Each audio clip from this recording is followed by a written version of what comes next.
على قد ما الواحد كان فخور جدا باللي بيشوفه على مستوى تنظيم قطر لكأس العالم، وعلى مستوى كمان حفل الافتتاح اللي كان عظيم جدا، ويكفيني جدا قوي كواحد عربي ومصري ومسلم انه يتفرج على افتتاح كأس العالم وبيتقال فيه القرآن كده بالطريقة اللي احنا شفناها بالشكل اللي احنا شفناه. كان شيء عظيم جدا بالنسبة لي بصراحة ان انا اتفرج على حفل الافتتاح بالطريقة دي، وكانت حاجة يعني كنت في قمة سعادتي وقمة فخري. لان بصراحه اللي النهارده شفناه في حفل الافتتاح او اللي شفناه كمان في التنظيم اللي قبل حفل الافتتاح، واتمنى ان التنظيم يكمل على كده، ان مش بس الموضوع يشرف قطر ويشرف القطريين، لا بيشرفنا كعرب كمان. الموضوع كان جميل جدا، وكنت في قمه سعادتي بصراحه وانا بتفرج على حفل الافتتاح. وعلى قد ما انا كنت فرحان قوي بحفل الافتتاح، الا ان انا كنت بصراحه يعني حزين جدا على مستوى اداء المنتخب القطري اللي كان بيلعب قدام الاكوادور. أنا كنت متوقع النهارده بصراحه ان يعني قطر هتكسب على الاقل الاكوادور، او يعني زي ما بيقولوها كده ايه، او زي ما احنا قلناها زمان ان ماتش السعوديه مضمون، فهو كان ماتش الاكوادور ده كان بالنسبه لي هو المضمون. ولكن بصراحه يعني مستوى فاجئني جدا، مستوى منتخب الاكوادور فاجئني برضو. رغم ان الواحد برضو يعني مش متابع قوي. ممكن مثلا احنا عارفين مثلا سايسيدو من حته برايتون في الدوري الانجليزي مثلا. انر فالنسي ده انا عارفه من زمان ايام ما كان بيلعب في ويست هام زمان. ولكن خلاص بقى يعني، واحنا بقى منظمين وعاملين ومشروع بادئ من كام سنه، ومدرب اسباني وحوارات. ولكن في معلومه كده ما اعرفش هي صح ولا غلط، ولكن لو كانت صح بصراحه الواحد مش هيكون يعني مبسوط خالص. وهي ان منتخب قطر اصلا كان يعني في معسكر مغلق لمدة 6 شهور. يعني انا مش فاهم بصراحة لو فعلا المعلومة دي صحيحة، وممكن حد يقول لي تحت في الكومنتات اذا كان معلومة صحيحة او لا.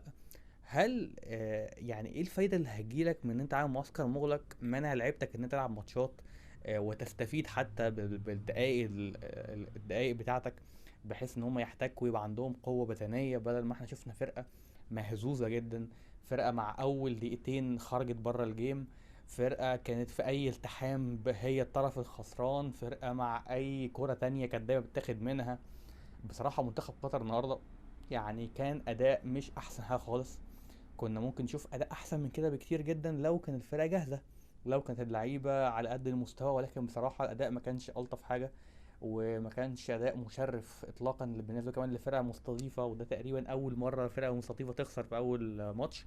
ولكن بصراحه ما اعرفش هل الحاله او يعني الاداء بتاعهم جالهم من الحارس بتاعهم. الحارس كان مهزوز جدا، ومع اول دقيقتين والكوره اللي دخلت الجون واتلغت الفرقه كلها اتهزت، وبعديها على طول دخل ضربه جزاء طبعا مجانيه خالص. الحارس اتاخر قوي ان هو يخرج اصلا عشان يستقبل الكوره لحد ما تسبب في ضربه جزاء. وحتى لما الكوره بتتلعب في ضربه الجزاء، الحارس اترمى قبل ما فالنسيا اصلا يروح على الكوره، فكان بصراحه حارس مهزوز قوي. وبعد كده طبعا يعني برضو زي ما اتكلمنا عدم جاهزية، مش موجودين خالص، الفرقة مش موجودة خالص. وبالتالي ان كان مع اقرب كورة ليهم دخل الجون التاني، وبقى الماتش خلاص وان سايد جيم. فين وفين لما ايه ده احنا اكتشفنا ان احنا ممكن نهاجم عادي. كرة المعز حسن ضاعت في اخر الشوط الاولاني. وبصراحة دي برضو من الحاجات اللي انا ما كنتش فاهمها. يعني منتخب قطر كان مصر على الكرة الطويلة مع فرقة بدنية زي فرقة الاكوادور بتضغط عالي عامة، طبعا مش مديك فرصة ان تطلع بالكرة. ولكن شفنا ان منتخب قطر لما لعب كام باصه وحاول انه يطلع بالكوره عرف. بصراحه منتخب قطر مش برضه يعني ككواليتي لعيبه ما هوش الاوحش حاجه في الدنيا، ولكن بصراحه انا شفت ان هي كانت عدم جاهزيه والفرقه كانت خايفه، وطبعا الضغوط اللي عليهم، وطبعا فكره كمان انه استقبلوا جون بدري قوي. ما كانوش محظوظين بصراحه في الماتش، ولكن بصراحه الماتش كان صعب جدا، والاكوادور استحقت 100% الفوز، وهارد لك طبعا للمنتخب القطري.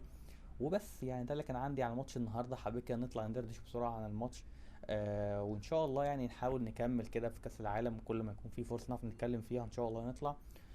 وبس ده اللي كان عندي في حلقه النهارده. لو عجبك الكلام اخبط اللايك. شكرا جدا ليك، واتمنى الحلقه تكون عجبتك. وبس، السلام عليكم.